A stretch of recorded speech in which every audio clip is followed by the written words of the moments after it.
देशमुख को ईडी ने गिरफ्तार कर लिया है। न्यूज 18 के दिवाकर सिंह की खबर के है कि देशमुख को मनी लॉन्ड्रिंग के केस में 12 घंटों की लंबी पूछताछ के बाद गिरफ्तार किया गया। ईडी के मुताबिक अनिल देशमुख को आज कोर्ट में पेश किया जाएगा, यानी कि आज कोर्ट खुलने के बाद अनिल देशमुख की कोर्ट में पेशी होगी और ईडी आज कस्टडी मांग सकती है अनिल देशमुख की। और ये देखना दिलचस्प होगा कि ईडी की ओर से क्या तथ्य रखे जाते हैं, किस तरीके से वो कस्टडी मांगेगी अनिल देशमुख की। और कल 12 घंटे की लंबी पूछताछ हुई थी अनिल देशमुख से। इस दौरान आगे भी पूछताछ करना जरूर चाहेगी ईडी और इसी के लिए आज ईडी कस्टडी मांग सकती है अनिल देशमुख की। इससे पहले कई बार समन भी ईडी द्वारा अनिल देशमुख को भेजा गया था। 100 करोड़ की वसूली मामले में उनको ईडी द्वारा ये समन भेजा गया था। इससे पहले मुंबई के पूर्व पुलिस कमिश्नर परमबीर सिंह ने उनके पर कई तरह के आरोप लगाए थे। 100 करोड़ की वसूली का आरोप लगाया था, जिसके बाद ईडी ने उनके कई जगहों पर छापेमारी की, उनके कई स्थानों पर छापेमारी की गई और ईडी ने कई समन भी इससे पहले भेजे थे। 5 समन भेजे गए, लेकिन अनिल देशमुख ईडी के सामने नहीं पेश हुए और कल जब उनके ईडी के सामने वो पेश होते हैं तो 12 घंटे की लंबी पूछताछ अनिल देशमुख से की जाती है। हालांकि वो बार बार कहते आए हैं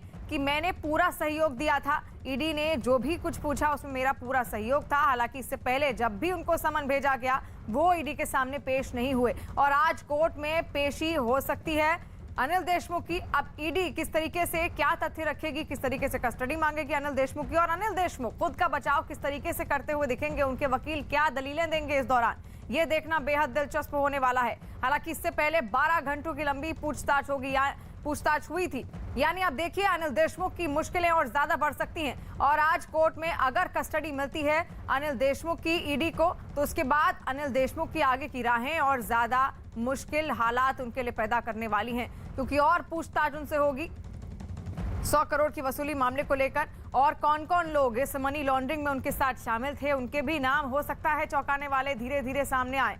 70 साल के हैं अनिल देशमुख और इससे पहले महाराष्ट्र के वो गृह मंत्री रह चुके हैं और इसी वजह से उन्होंने अपना पद भी छोड़ा था जब उनके ऊपर 100 करोड़ वसूली का ये आरोप लगा था। जिसके बाद से लगातार ईडी ने उनको तमाम समन भेजे, लेकिन वो ईडी के सामने नहीं पेश हुए। विवेक इस वक्त हमारे साथ लाइव जुड़ गए हैं। विवेक, क्या तस्वीर आज कोर्ट में देखने को मिलेगी, किस तरीके से ईडी अपने तथ्य रखेगी और साथ साथ किस तरीके से अनिल देशमुख के वकील उनका बचाव करते हुए दिखेंगे आज कोर्ट में? देखिए, इस बार ईडी जो है अपनी पूरी जो पक्ष है वो बहुत मजबूत तरीके से रखेगी कोर्ट में, क्योंकि इस पूरे मामले को अगर समझने की कोशिश करें तो अनिल देशमुख को ईडी ने 5 समन जारी किए थे, लेकिन 5 समन का जवाब जो है वो महाराष्ट्र के पूर्व गृह मंत्री अनिल देशमुख ने नहीं दिए थे। आपको बताना चाहेंगे कि मुंबई के पूर्व police commissioner IPS Paramvir Singh और उन्होंने एक बाकायदा आरोप लगाए थे कि अनिल देशमुख ने उनके ऊपर दबाव बनाया है कि 100 करोड़ रुपए हर महीने वसूली का ये आरोप लगाया था। और आरोप लगाने के बाद ही उसी चिट्ठी के आधार पर सबसे पहले जांच एजेंसी CBI ने मामला दर्ज किया और CBI के FIR के आधार पर पूरा मामला जांच एजेंसी इन्फोर्समेंट डायरेक्टरेट यानी कि ईडी के पास पहुंचता है। ईडी इस पूरे मामले में जांच करती है और जांच के दौरान ईडी अनिल देशमुख के सबसे पहले 2 लोग को गिरफ्तार करती है, जिसमें अनिल देशमुख का PS पर्सनल सेक्रेटरी और PA पर्सनल असिस्टेंट 2 लोग को गिरफ्तार करती है। और उनकी पूछताछ में अनिल देशमुख का रोल कहीं ना कहीं नजर जरूर आ रहा था। यही वजह थी कि जो ईडी है वो अनिल देशमुख को लगातार 5 सम्मन उन्होंने जारी किए थे, लेकिन 5 सम्मन का अनिल देशमुख ने जवाब नहीं दिया और साफ तौर पे कहा कि वो सुप्रीम कोर्ट में याचिका डाली हुई है, सुप्रीम कोर्ट में याचिका डालने के बाद ही ईडी में पेश होंगे। लेकिन अचानक 5 महीने बाद अचानक अनिल देशमुख अपने वकील के साथ ईडी दफ्तर पहुंचते हैं। ईडी दफ्तर में उनका बयान दर्ज होता है और सबसे जो चौंकाने वाली बात होती है कि जब वो पहुंचते हैं तो ईडी जो जोनल डायरेक्टर है सत्यव्रत कुमार, वो दिल्ली में थे उस समय। दिल्ली से फ्लाइट पकड़ के तुरंत वो मुंबई आते हैं, मुंबई एयरपोर्ट से सीधे वो ईडी दफ्तर पहुंचते हैं और उनसे पूछताछ की जाती है। और साफ तौर पर जब सत्यव्रत जो जोनल डायरेक्टर ईडी के उनसे घंटों पूछताछ करते हैं तो बिल्कुल विवेक, और देखिए जिस तरीके से लगातार एक खलबली मची हुई थी, तुरंत गिरफ्तारी होती और आज कोर्ट में पेशी होगी, ये माना जा सकता है विवेक कि यहाँ पर ईडी ये मौका नहीं छोड़ना चाहेगी। ईडी अब किसी भी तरीके से कोई भी दलील देके कस्टडी जरूर लेना चाहेगी अनिल देशमुख की, क्योंकि इससे पहले उन पर लगातार आरोप लग रहे थे कि वो समर्थन नहीं दे रहे हैं, सहयोग नहीं कर रहे हैं जांच में। बिल्कुल सही कहा। देखिए, इसमें ईडी बिल्कुल भी कोताही नहीं कर देगी, क्योंकि ईडी के पास मजबूत केस है। ईडी के सूत्रों का दावा है कि उनके पास मजबूत केस है, और जो 100 करोड़ रुपए की वसूली का जो आरोप लगा है उसके खिलाफ उनके पास कई सबूत इकट्ठे भी हुए हैं। बार बार जब अनिल देशमुख को समन जारी करके पूछताछ के लिए बुलाया गया था, तो अनिल देशमुख ने उस समय ईडी का सहयोग नहीं किया था। ऑल ऑफ सडन अचानक 4 से 5 महीने बाद अनिल देशमुख सामने आते हैं और ईडी दफ्तर में पहुंचते हैं। तो ईडी सूत्रों का मानना है कि उनके पास पुख्ता सबूत है, और जिस तरीके से पहले ही अनिल देशमुख के पीएस और पीए को गिरफ्तार किया गया है, उससे साफ जाहिर हो रहा है कि जो पूरे रोल में है वो कहीं ना कहीं अनिल देशमुख का जो रोल है कहीं ना कहीं बनता हुआ नजर आ रहा है। यही वजह है कि अब पूरे कोर्ट में जब अनिल देशमुख को पीएमएलए कोर्ट में जब पेश किया जाएगा, तो ईडी के जो वकील होंगे, जो सरकारी पक्ष होगा, वो अपनी पूरी कोशिश करेगा, दलीलें देगा कि जो 100 करोड़ रुपए के वसूली के जो आरोप लगाया है उसमें मनी लॉन्ड्रिंग हुई है, यानी कि पैसे को विदेश में भेजे गए हैं और उस पैसों से बेनामी संपत्तियां भी खरीदी गई हैं। तो कहीं ना कहीं ये सबूत जो है ईडी के पास जरूर होंगे, और इसी के आधार पर वो कोर्ट में जिरह लड़ेंगे और पूरी कोशिश करेंगे कि अनिल देशमुख को ज्यादा से ज्यादा पुलिस हिरासत मिले। जी बिल्कुल विवेक, और इस 100 करोड़ वसूली मामले में आखिर इस 100 करोड़ का क्या कुछ किया अनिल देशमुख ने, ये सबसे बड़ा सवाल है, और इसी को लेकर आज ईडी उनकी कस्टडी जरूर लेना चाहेगी। ईडी की ओर से भी तमाम दलीलें होंगी, और कल 12 घंटे की लंबी पूछताछ हुई थी अनिल देशमुख से। पश्चिम बंगाल के सिलीगुड़ी में तृणमूल कांग्रेस के ही 2 गुटों में हिंसक झड़प शुरू हो गई। पार्टी के श्रमिक संगठन के 2 धड़ों में वर्चस्व की लड़ाई छिड़ गई, जिसे शांत कराने के लिए पुलिस वाले पहुंचे। लेकिन पुलिस के पहुंचने के बाद मामला शांत होने के बजाय और भड़क गया। पुलिस जिस नेता को साथ लेकर पहुंची, भीड़ ने उसी नेता पर हमला बोल दिया। पुलिस की तैयारी भी इस तरह के बवाल को काबू में करने की नहीं थी। लोगों को शांत करने की अपील होती रही, लेकिन पीटने वालों के हाथ नहीं रुके। हाथों के साथ कुछ ही देर में लोगों ने लातें चलानी भी शुरू कर दी। लोग रुकते दिखे तभी एक आदमी ने पीछे से आकर एक डंडा चला दिया। हंगामा बढ़ता चला गया और पूरे इलाके में तनाव पैदा हो गया। पुलिस वाले भीड़ को हटाने की कोशिश में लग गए। पुलिस वालों ने ढूंढ कर हंगामा करने वाले लोगों को भगाया, तब जाकर हालात पर काबू पाया जा सका। लेकिन इस बीच कई लोग जख्मी हो गए, जिनमें कुछ तो पुलिस वाले भी शामिल हैं। हालांकि इलाके में अब भी तनाव बना हुआ है।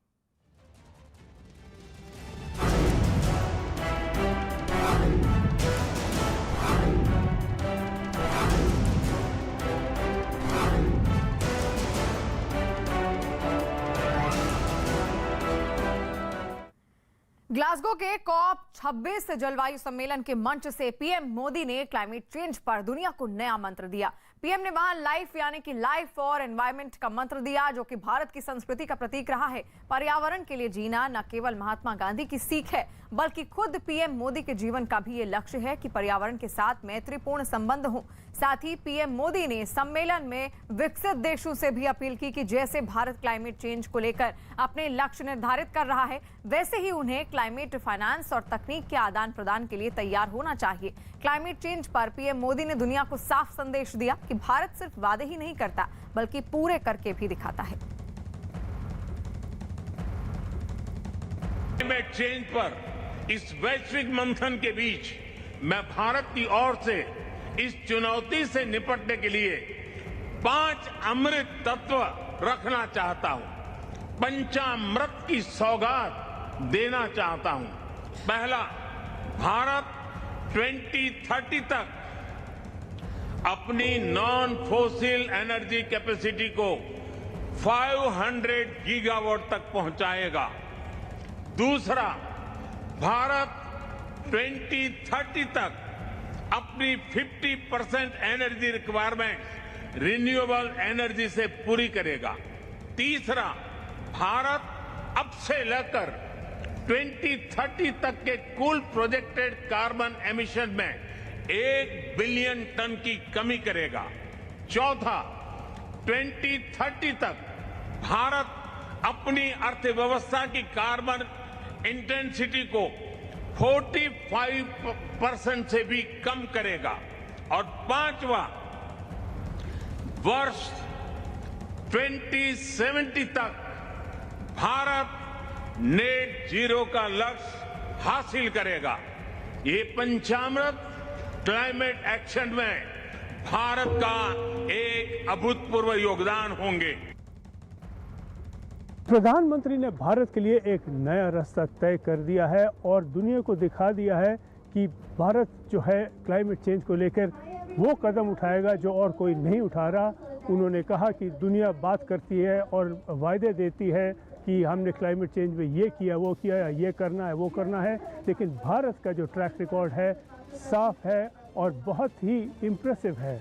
उन्होंने बताया कि रिन्यूएबल एनर्जी को लेकर 25% इंक्रीज़ हुई है पिछले ही कुछ सालों में और दुनिया में चौथे नंबर पे है भारत रिन्यूएबल एनर्जी प्रोडक्शन के लिए, और फॉसिल फ्यूल से जो एनर्जी है वो आगे ही कम हो चुकी है और 2030 तक लेकर उसको 50% पर एक सीमा लगा दी जाएगी। तो प्रधानमंत्री इस तरह उदाहरण देके दुनिया को बता रहे थे कि भारत कदम ले चुका है और आगे कदम और लेगा। उन्होंने ये भी कहा कि दुनिया को समझना चाहिए कि जो एनवायरनमेंट की जो समस्या है ये लाइफस्टाइल से जुड़ी हुई है।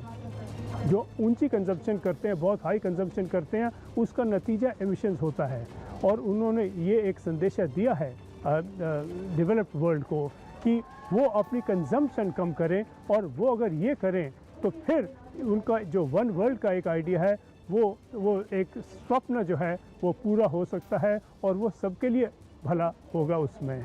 तो एक बहुत ही स्पष्ट एक नीति प्रधानमंत्री ने आगे रखी है दुनिया के आगे, और एक आइडिया रखा है, एक विचार रखा है कि वन वर्ल्ड बन के एक साथ होके इस समस्या का सामना करें। और कोरोना से जंग में वैक्सीनेशन की रफ्तार को और तेज करने के लिए देश में हर घर दस्तक नाम से महाअभियान शुरू होने जा रहा है। न्यूज 18 के रवि सिंह की खबर है कि पीएम मोदी 3 नवंबर यानी कि कल इस अभियान की औपचारिक शुरुआत कर सकते हैं। ये अभियान 1 महीना यानी कि 2 दिसंबर तक चलेगा। इसके तहत 18 साल से ऊपर के जो लोग वैक्सीनेशन से छूट गए हैं या फिर जिनकी दूसरी खुराक नहीं लगी है, उन्हें उनके घर पर ही कोरोना वैक्सीन दी जाएगी। इस अभियान में जोर दिया जाएगा कि जिन्होंने वैक्सीन की एक भी डोज नहीं ली है उन्हें वैक्सीन लगाई जाए। साथ ही दूसरी डोज नहीं लगवाने वालों को भी इस अभियान के तहत टीका लगाया जाएगा।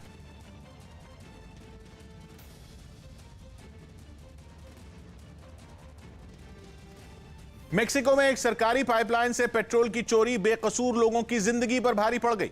बताया गया कि पेट्रोल चुराने के लिए पाइपलाइन में एक नल फिट किया गया था, जिससे रिसाव के बाद 3 इतने जोरदार धमाके हुए कि एक आदमी की मौत हो गई। 15 लोग अस्पताल में जिंदगी और मौत के बीच झूल रहे। क्योंकि धमाके इतने भयानक थे कि रात में अपने बिस्तर पर सो रहे लोग सीधा अस्पताल के बिस्तर पर पहुंच गए। आग के रास्ते में जो कुछ आया राख हो गया। हादसे के बाद पूरा इलाका छावनी में बदला दिखा। बचाव अभियान चलाने के लिए सेना, पुलिस और दमकल विभाग के करीब 1400 राहत कर्मियों की फौज तैनात कर दी गई। रात लगभग 3 बजे धमाकों का सिलसिला शुरू हुआ, लेकिन सूरज उगने के बाद भी आग की ज्वाला दूर से ही सुलगती हुई देखी गई। धमाकों ने आसपास के मकानों के चिथड़े ऐसे उड़ाए मानो वो ईंट पत्थर के नहीं बल्कि कागज के बने हों। मकान मलबे में बदले तो दर्जनों लोग रातों रात बेघर हो गए। 50 से ज्यादा घर या तो पूरी तरह ढह गए या फिर टूट गए। बताया गया कि पेट्रोल लीक होने की सूचना मिलने के बाद तुरंत करीब 2000 लोगों के घर खाली करवा लिए गए, नहीं तो हादसा कई जिंदगियां निगल सकता था। पूरी दुनिया में कोरोना वायरस फैलाने वाले चीन में ही महामारी के नाग ने एक बार फिर ऐसा फन फैलाया कि उसे सांप सूंघ गया है। पिछले 2 हफ्ते में चीन के 14 प्रांतों में कोरोना के नए केस सामने आ चुके हैं, जिसके बाद उत्तर में चीन के शासन वाले इनर मंगोलिया इलाके में तो घूमने पहुंचे 2000 से ज्यादा पर्यटकों को 14 दिन के लिए क्वारंटीन कर दिया गया। और कहीं लोग इधर उधर ना हो जाएं, इसलिए स्वास्थ्य कर्मियों की टीम प्लेटफॉर्म पर ही तैनात हो गई। ऊपर से नीचे तक पीपीई किट में ढके स्वास्थ्य कर्मी यात्रियों के ट्रेन से उतरते ही उन्हें क्वारंटीन करने के लिए बसों में बैठाकर सीधा होटल रवाना हो गए। वहीं होटल में मेडिकल स्टाफ की अलग टोली पर्यटकों पर नजर बनाए दिखी। चीन ने इनर मंगोलिया इलाके के हर गली मोहल्ले में टेस्टिंग कैंप लगा दिए, जहां लोगों के बीच 2 गज की दूरी का सख्ती से पालन कराया गया। यहां तक कि बरसात में छाता पकड़कर भी लोग टेस्ट के लिए अपना नंबर आने का इंतजार करते नजर आए। उत्तर के बाद चीन के दक्षिण पूर्व में भी हालात वैसे ही दिखे। जियांगशी प्रांत की एक काउंटी में तो कोरोना का महज 1 केस मिलने के बाद प्रशासन के हाथ पांव ऐसे फूले कि रातों रात ही लोगों का कोरोना टेस्ट शुरू करवा दिया गया। काउंटी ने 2 दिन के अंदर अपने सभी 3,86,000 लोगों के टेस्ट का लक्ष्य तक रख दिया। वहीं कोरोना के खौफ ने चीन को ऐसा थर्राया कि आनन फानन में शंघाई का डिज्नीलैंड अगले आदेश तक बंद कर दिया गया। यहां तक कि वहां पहुंचे 33,000 से ज्यादा पर्यटकों को घूमना तो नसीब नहीं हुआ, बल्कि प्रशासन ने उन्हें पकड़कर उनका कोरोना टेस्ट करवा दिया। असल में 2 दिन पहले एक कोरोना पॉजिटिव शख्स डिज्नीलैंड घूमने गया था, जिसके बाद शंघाई शहर प्रशासन के कान खड़े हो गए और एक दिन पहले पूरे डिज्नीलैंड को बंद कर दिया गया। हालांकि तब तक हजारों लोग वहां घूमने पहुंच चुके थे, मगर तब भी थीम पार्क खाली नहीं कराया गया, बल्कि पर्यटकों का कोरोना टेस्ट शुरू कर दिया गया। रात हो गई, कई घंटों तक हजारों की भीड़ थीम पार्क में बंद रही, लेकिन घर जाने की इजाजत तभी मिली जब तक रिजल्ट नेगेटिव नहीं आया। बताया गया कि वीकेंड पर डिज्नीलैंड गए सभी 33,863 लोगों का कोरोना टेस्ट कराया गया और राहत की बात रही कि सभी की रिपोर्ट नेगेटिव आई। यूपी के मुजफ्फरनगर में नगर पालिका की बैठक में जमकर बवाल हुआ। बताया गया कि सफाई के मुद्दे पर शुरू हुई बहस हंगामे में तब्दील हो गई। आरोप है कि बहसबाजी के बीच एक पार्षद ने स्वास्थ्य अधिकारी के साथ हाथापाई कर दी, जिसका एक वीडियो भी सामने आया। इसमें दिखा कि नगर पालिका की बैठक के दौरान सफाई के मुद्दे पर बहस इतनी बढ़ी कि एक नगर पालिका सदस्य ने उनके सामने कुर्सी पर बैठे सीएमओ के चेहरे पर मुक्का जड़ दिया, जिससे दोनों के बीच हाथापाई शुरू हो गई। तभी एक और सदस्य ने बीच बचाव किया और कुछ लोग नगर पालिका सदस्य को उठाकर अपने साथ वहां से ले गए। हमारे हाथापाई करना शुरू किया, उसके खिलाफ मैं कार्रवाई करूंगा, थाने में जाके एफआईआर करेंगे। नगर पालिका के चेयरमैन इस मुद्दे पर सीएमओ के खिलाफ दिखी और उनकी गलती गिनाने में देर नहीं लगाई। डॉक्टर अतुल के इसलिए भी बदतमीजी की गई है कि उन्होंने बहुत परेशान कर दिया था। हमारे एक सभासद थे, आंखों में आंसू थे। इस घटना के बाद भी वहां जोरदार हंगामा चलता रहा। एक दूसरे पर आरोप पलटवार करते हुए सभा के सदस्य टेबल पर जोर जोर से हाथ मारते हुए भी दिखे। सीएमओ ने अपने साथ हुए बर्ताव की शिकायत पुलिस से की, जिसके बाद नगर पालिका सदस्य प्रवीण पीटर के खिलाफ एफआईआर दर्ज की गई।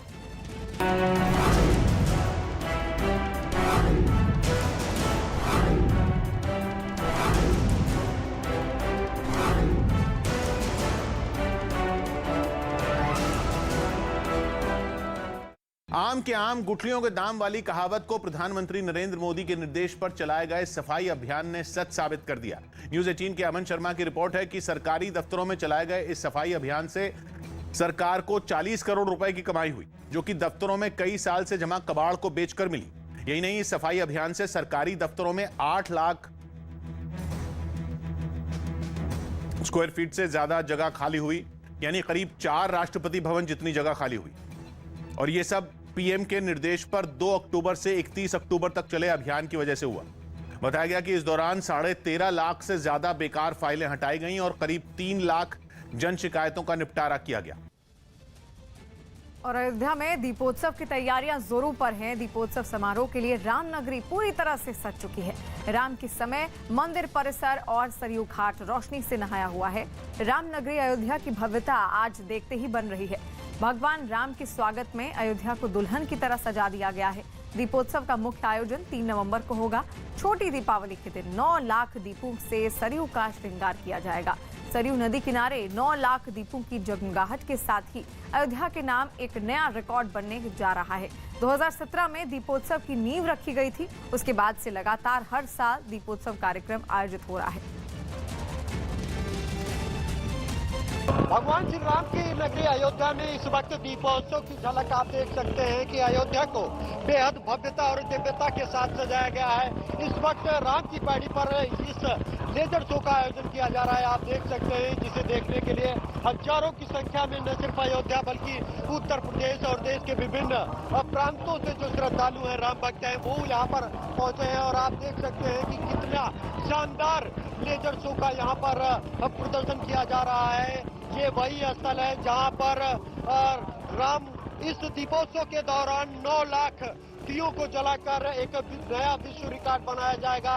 3 तारीख को यहाँ पर मुख्यमंत्री योगी आदित्यनाथ की मौजूदगी में जो तमाम खास मेहमान देश विदेश से पहुंचेंगे, उनकी मौजूदगी में यह इस राम की पैड़ी पर 9 लाख से अधिक दीपों को जलाकर Guinness book of world record में उसको दर्ज कराया जाएगा।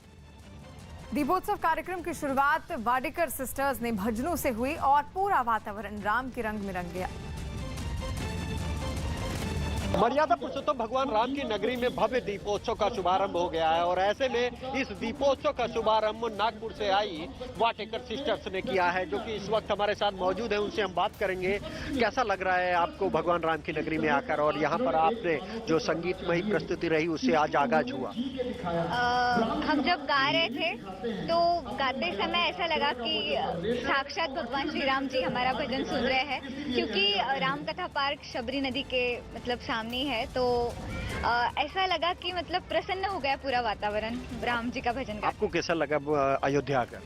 अयोध्या आकर तो बहुत ही अच्छा। हम पिछले साल आए थे अयोध्या और इसी साल आए हैं, और तो इतना पसंद आया कि यहाँ का वातावरण, यहाँ की जो लोकेलिटी है, तो ये बहुत ही सपोर्टिव है और उन्होंने बहुत अच्छा प्रतिसाद दिया हमें, तो बहुत अच्छा लगा। मैं चाहूँगा कि कुछ आप भी थोड़ा भगवान राम के बारे में अगर कुछ गुनगुनाना चाहेंगे ना चाहेंगे? 2 लाइन हम कथा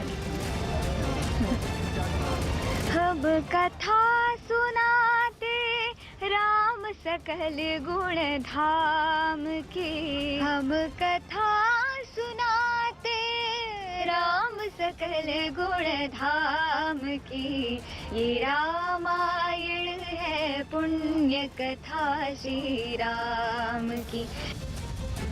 और दीपोत्सव के लिए राम की पैड़ी पर लगातार दिए भी पहुंचाए जा रहे हैं और इन दियों को रखने के काम में कई लोग जुटे हुए हैं। अब तक करीब 3 लाख दिए राम की पैड़ी पर सजा दिए गए हैं, जबकि लगातार दियों को रखने का काम चल रहा है। अयोध्या साकेत महाविद्यालय और अवध विश्वविद्यालय समेत आसपास के कई छात्र लगातार दियों को सजाने में जुटे हुए हैं।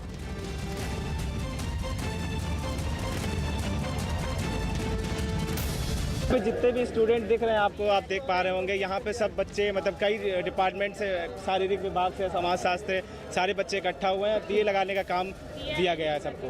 कितनी दिया जलाई गई? अभी इस 8 नंबर घाट पे हम लोग को जिम्मेदारी मिली है, जो कि 58,000 दियों की जिम्मेदारी मिली गई है, और ये हमारे दिए लगभग आप देख पा रहे होंगे कि लगभग तैयार भी हो चुके हैं। और दीपोत्सव के लिए अयोध्या में सुरक्षा की भी तैयारियां की गई हैं। पुलिस और प्रशासन के अधिकारी लगातार सुरक्षा व्यवस्था में जुटे हुए हैं। वहां आने जाने वाले लोगों को तलाशी उनकी ली जा रही है, जबकि चप्पे चप्पे पर सुरक्षा के लिए सीसीटीवी कैमरे भी लगाए गए हैं। पूरे इलाके में पुलिस के जवान गश्त करते हुए नजर आए। तो तस्वीरें आप देख रहे हैं अयोध्या यूपी में, जहां पर दीपोत्सव की भव्य तैयारियां वहां पर की जा रही हैं। साथ साथ सुरक्षा के भी चाक चौबंद इंतजाम किए जा रहे हैं और किस तरीके से जवानों को वहां पर मुस्तैद किया गया है, तस्वीरें आपके सामने हैं। स्पेन के लापाल्मा द्वीप पर करीब 6 हफ्ते पहले फटे ज्वालामुखी के लावे ने तो कोहराम मचाया हुआ ही है। अब उसकी जहरीली राख लोगों का दम घोंट रही है। वहां खेत खलिहान, मकान, लगभग हर चीज कई किलो राख तले दबी है, जिसकी सामने आई तस्वीरों को देखकर तो होश ही उड़ गए। ऐसा लगा जैसे कयामत के बाद पृथ्वी पर कोई इंसान ही न बचा हो। चारों तरफ बस दम घोंटू राख का वीरान रेगिस्तान सा नजर आया। यहां तक कि हरा भरा फुटबॉल कोर्ट काली राख में बिल्कुल स्याह दिखा। दूर दूर तक जमीन देखने को नहीं मिली। खेत और मकान चिता बन गए और हर तरफ बस कालिक ही कालिक पुती नजर आई। राख के इस अंबार को साफ करने के लिए स्पेन की सेना के जवान कमर तोड़ मेहनत कर रहे हैं। सामने आई एक तस्वीर में वो एक चर्च की छत पर जमा राख के ढेर पर पानी की पैनी धार मारकर उसे साफ करते दिखे, लेकिन एक दूसरी तस्वीर में तो एक घर का नजारा पैरों तले जमीन खिसकाने वाला था। मकान की छत से इतनी भर भर कर राख हटाई गई कि ऐसा लगा जैसे किसी सीमेंट फैक्ट्री में मजदूर पसीना बहा रहे हों। इतनी तबाही देखने के बाद यह भी एक चमत्कार ही है कि लापाल्मा द्वीप का ज्वालामुखी अब तक किसी का काल साबित नहीं हुआ है। हाँ, लेकिन तेज हवाओं के साथ उड़ती राख ने लोगों का सांस लेना मुश्किल जरूर कर दिया है।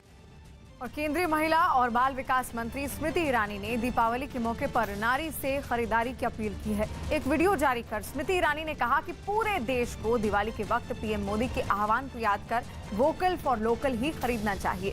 स्मृति ईरानी के वीडियो में दिए बनाने वाली, गांव की महिला या फिर कपड़े सिलने वाली और लड्डू बनाने वाली महिला का जिक्र करते हुए कहा कि देश उनका साथ दे। आपने दिवाली की इस खरीदारी के वक्त देखा होगा बाजार में उस महिला को जो दिए या फूल बेच रही है, उसको भी देखा होगा जो दिवाली की डेकोरेशंस बेच रही हो। शायद उसको याद करें जो सलवार सूट सिलने में माहिर हो, जो आपकी पसंदीदा साड़ी आपको दिखाए। इस दिवाली पे जब आप खरीदारी करें, प्रधानमंत्री जी के राष्ट्रीय आह्वान को जरूर स्वीकारें, that be vocal for local. लेकिन मेरी ओर से एक विशेष आग्रह है कि आप इस दिवाली करें नारी से खरीदारी। पंजाब में अगले साल होने वाले विधानसभा चुनाव से पहले मुख्यमंत्री चरणजीत सिंह चन्नी ने बिजली की दरों पर बड़ा ऐलान किया। न्यूज़ 18 के चमन पलानिया की रिपोर्ट है कि पंजाब सरकार ने घरेलू कनेक्शन के हर स्लैब में 3 रुपए प्रति यूनिट की कटौती का ऐलान किया। बिजली की ये नई दर राज्य में लागू भी कर दी गई, जिससे राज्य सरकार के खजाने पर करीब 3,316 करोड़ रुपए का अतिरिक्त बोझ पड़ेगा। इस ऐलान के मौके पर मुख्यमंत्री ने दावा किया कि इस फैसले से राज्य के 95% लोगों को फायदा होगा। इसके अलावा चन्नी सरकार ने राज्य के सरकारी कर्मचारियों का महंगाई भत्ता भी 11% बढ़ा दिया। बिजली ਦੇ ਰੂਪ ਦੇ ਵਿੱਚ ਵੱਡਾ ਤੋਹਫਾ ਦੀਵਾਲੀ ਦਾ ਦੇਣ ਜਾ ਰਹੇ हैं कि सारे रेट 3 रुपये घट कर रहे हैं। गुजरात के वडोदरा में लकड़ी का सामान बनाने वाली एक फैक्ट्री में आग लग गई और भीषण आग ने आसपास के लोगों को दहशत में डाल दिया। आग लगने की वजह साफ नहीं हो पाई, लेकिन आशंका जताई गई कि किसी पटाखे के गिरने की वजह से फैक्ट्री में आग लगी है, जिसकी चपेट में फैक्ट्री में रखा लकड़ी का सामान आ गया और धुंधु कर जलने लगा। आग की लपटें दूर से ही दिखाई दी तो हर तरफ घना धुआं भी फैल गया। आग लगने से वहां हड़कंप मच गया और लोग परेशान नजर आए। कुछ लोग इसका वीडियो बनाते हुए भी दिखे। आग इसलिए तेजी से फैली क्योंकि फैक्ट्री में काफी सारी लकड़ी के पट्टे रखे हुए थे। सौमिल के आजू बाजू में दूसरी 2 फैक्ट्रीज है। 2 फैक्ट्री में जो ब्रा की कप और ये बना रहे हैं, उसमें हो सकता है पॉसिबिलिटी है कि कोई फायर पैकर गिरने की वजह से आग लगी है। सूचना मिलने पर फायर ब्रिगेड की करीब 16 गाड़ियां मौके पर पहुंची और दमकल कर्मी पानी की बौछार डालकर आग बुझाने की कोशिश करते हुए दिखे। आग की लपटें इतनी तेज थी कि दमकल कर्मियों का आग पर काबू पाना मुश्किल हो गया। कई घंटों की